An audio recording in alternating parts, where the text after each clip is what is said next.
सबसे पहले आपको saccess.nic.in टाइप करना है अपने ब्राउज़र पर, और इसके बाद आपका जो पोर्टल है वो ओपन हो जाएगा। saccess.nic.in जैसे ही आप वेब पेज आएगा, अगर आप नए यूज़र हैं तो आपको आपका NIC ईमेल आईडी और NIC ईमेल आईडी का पासवर्ड डाल करके साइन इन के बटन पर लॉगिन करना है। अगर आप नए यूज़र हैं तो आपको रीएक्टिवेट मोबाइल टोकन के ऑप्शन का चयन करना है। इसमें ईमेल OTP कर देंगे। ऑप्शन आपका SMS का भी है, ईमेल का भी है। यहाँ पर हम ईमेल का चयन कर रहे हैं और सेंड कर देंगे। अब आपको अपने सरकारी NIC ईमेल को चेक करना है और इस मेल पे जा करके जो OTP आई है उसको यहाँ पर दर्ज करना है, उसको कॉपी करके पेस्ट कर देंगे। यहाँ पर आप देख रहे हैं यह OTP 455645 है, ये वन टाइम पासवर्ड होता है। यहाँ पर हम पेस्ट करके नेक्स्ट ऑप्शन करेंगे। अब आपको अपने मोबाइल का इस्तेमाल करना है, क्योंकि आप नए यूज़र हैं और आप बार बार OTP नहीं चाह रहे हैं। आपको प्ले स्टोर खोलना है और प्ले स्टोर पर जा करके आपको टाइप करना है ACCOPSHYID, ACOPS ID। अब आप इसको इंस्टॉल कर लेंगे। गूगल प्ले स्टोर पर सभी को इंस्टॉल करना आता है, इस बारे में ज़्यादा बताने की आवश्यकता नहीं है। जैसे ही आपका ACOPS HYID होता है, आप अपने मोबाइल में परमिशन दे दीजिए।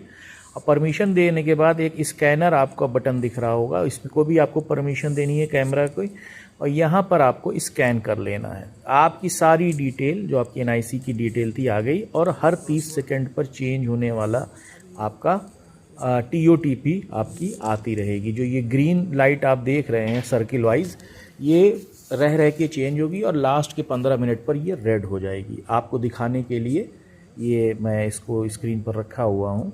अभी जैसे इसमें जो OTP है 099359, इसको हमको स्कैन करके नेक्स्ट पे जाना है और इस पे ये हमको दर्ज करना है इसके चेंज होने से पहले, ताकि हम लॉगिन कर सकें। तो हमने ये 099359 कर दिया है। अब नेक्स्ट हमारी आ गई है 512484। अब ये क्लोज़ हो गया है, अब हम सेट हो गए हैं। अब यहाँ पर हमको 512484 करने के साथ जब हम साइन इन करेंगे तो आपका लॉगिन हो जाएगा saccess पोर्टल। यहाँ ये बताते चलें कि saccess पोर्टल एक ऐसा प्लेटफॉर्म है जिसे हम वेब VPN के नाम से भी जानते हैं।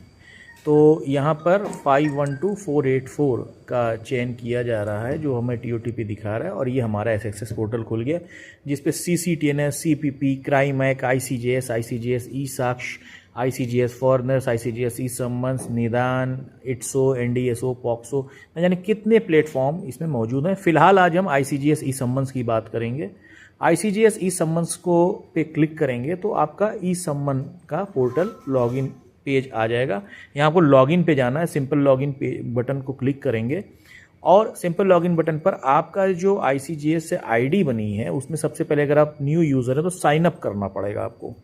जब सबसे पहले आपका जो नंबर है, जो आपका ICGS ID बनी है, जिस पर एक सेपरेट वीडियो आपको मिल जाएगा, उस पे जाएंगे और उस नंबर को दर्ज करके आप जनरेट OTP का चयन करेंगे। फिर उसमें आपको अपना नाम, डेट ऑफ बर्थ, जेंडर भरना है, और उसके बाद फिर एक OTP आएगी, उसको दबाएंगे तो उस OTP को दर्ज करने के बाद आपका ई-सम्मन पोर्टल लॉन्च हो गया है। अभी आप एक थाने की ID देख रहे हैं। थाने की ID के बाद आपको ये कप्तान लेवल से इसकी मॉनिटरिंग होती है।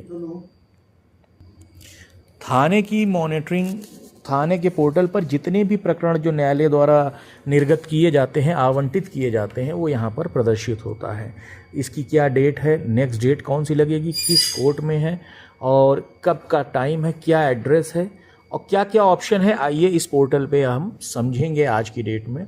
अगर आपको प्रकरण देखना है उसकी डिटेल, तो एक PDF जनरेट होकर के आएगी, जिसका QR कोड भी रहेगा। अगर आप चाहें तो आप इसका प्रिंट आउट निकाल के भी तामील करा सकते हैं, लेकिन चूंकि ये इलेक्ट्रॉनिक सम्मन है तो इसकी आवश्यकता नहीं होगी। यहाँ पर पूरा जो डेट और जो पूरी डिटेल है वो मेंशन रहेगी। ये आपको डिटेल दिख जाएगी अगर आपको कुछ और पता करना है किस कोर्ट ने किया है, क्या किया है। तो अब इसमें जो प्रोसेस होता है वो एलोकेशन का होता है। यहाँ पर उसके नीचे व्यू मोर दिया गया है। व्यू मोर का मेन मकसद ये है कि आने वाले समय में आप जो है अगर आपको कुछ कन्फ्यूजन है तो और डिटेल आप ICJS पोर्टल पर जो अंकित है उसको आप देख सकते हैं। और आने वाले समय में मोबाइल और ईमेल पर भी सम्मन भेजने की व्यवस्था की गई है, लेकिन अभी चूंकि पायलट फेज़ है तो अभी इस पर उतना काम नहीं किया जा रहा है, अभी इनिशियल फेज़ में ही काम चल रहा है। तो अब आ गया है इतने प्रकरण, ये फ़िलहाल हमारे पास 8-9 प्रकरण जो भी आए हैं, इसको हमको एलोकेट करना है, मतलब इसको तामील कराना है। तो सबसे पहले हम क्या करेंगे, हम कुछ रैंडमली आपको दिखाने के लिए 1-2 प्रकरण हम सेलेक्ट कर ले रहे हैं। और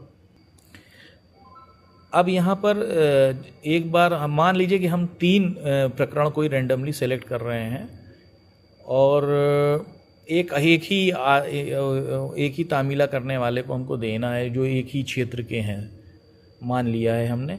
अब यहाँ पर आप देखेंगे, यहाँ पर पूरी जितने लोगों की आपकी आईडी बनी है ई सम्मन की, वो सब रिफ्लेक्ट होगी। अब ये आपके ऊपर है कि आप किसको देना चाहते हैं, और जिसको भी आप देंगे उसको पे आप ये कर देंगे। एक आपको रिमार्क लिखना होगा, तो यहाँ पर हम लिख दे रहे हैं प्लीज़ सर्व इन टाइम।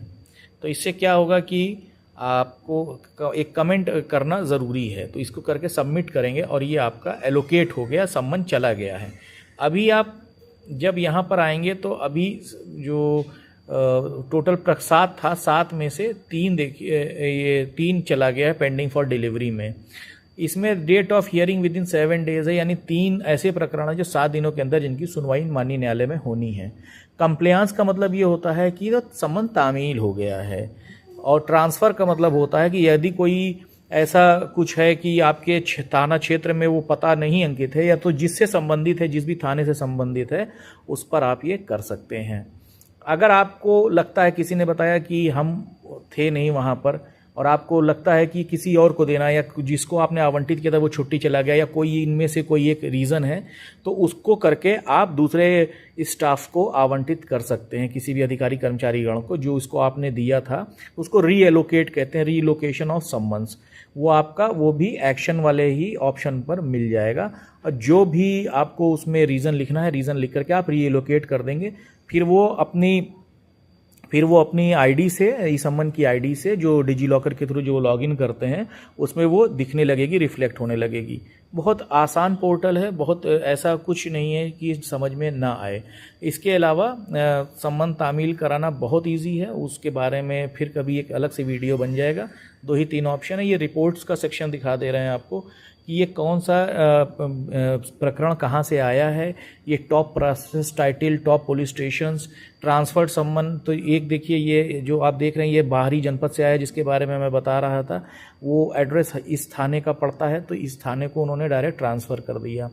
थाने को ट्रांसफ़र करने का जो अधिकार है वो थाने को है। वो जो सर्व करेगा नोटिस, तामीला करने वाले व्यक्ति को ये अधिकार नहीं दिया गया। उसके पास बस एक ही ऑप्शन है कि उसको सम्मन तामील करना है। अभी चूंकि ये इनिशियल फेज़ में है तो डेटा कम है, लेकिन आगे धीरे धीरे जिस हिसाब से ई सम्मन की मॉनिटरिंग शासन स्तर पर हो रही है और माननीय न्यायालय का प्रकरण है, तो उसमें बहुत अधिक तेज़ी आएगी। उम्मीद करता हूँ कि ये वीडियो आपके काम आया होगा। धैर्य से वीडियो देखने का धन्यवाद।